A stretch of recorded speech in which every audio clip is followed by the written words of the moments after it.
It is being called the biggest climate change protest in history.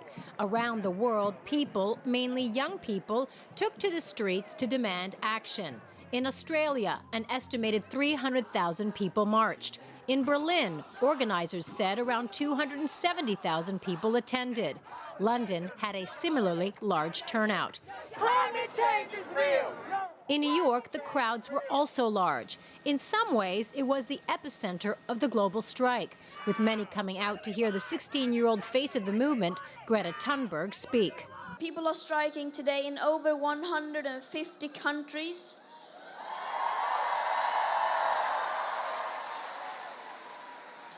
On all continents. And when I say all continents, I mean all continents, even Antarctica. Even on Antarctica, people are striking. The more than 1 million students in New York public schools were given the day off to participate with written permission from their parents. I think this strike is so important for so many different reasons. We're really striking for our future, for a better planet, but we also have to strike for the present. Right now, Hurricane Dorian has devastated so many homes. Hurricane Maria a few years ago devastated Puerto Rico. So we really need to acknowledge the crisis that's already going on and fight for a better future. I think we need to start acting. And acting out and making sure the world is in better shape. I hope that the older generation will realize that us kids, we aren't just here to goof around and hang out, that we're actually trying to make a point, that we aren't just nobodies who do nothing, that we actually care about stuff, and that we want this earth to keep going on. The ultimate goal of the global strikes is to get countries to follow through on commitments they made at the Paris Climate Agreement in 2015.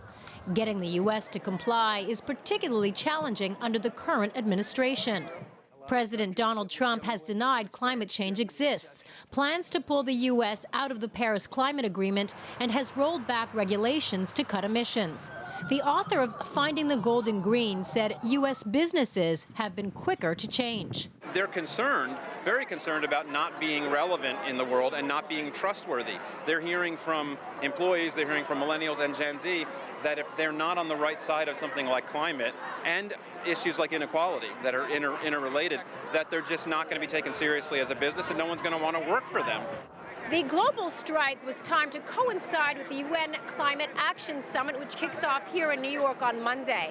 At that time, world leaders will take to the stage to provide concrete examples as to how they plan on fighting climate change.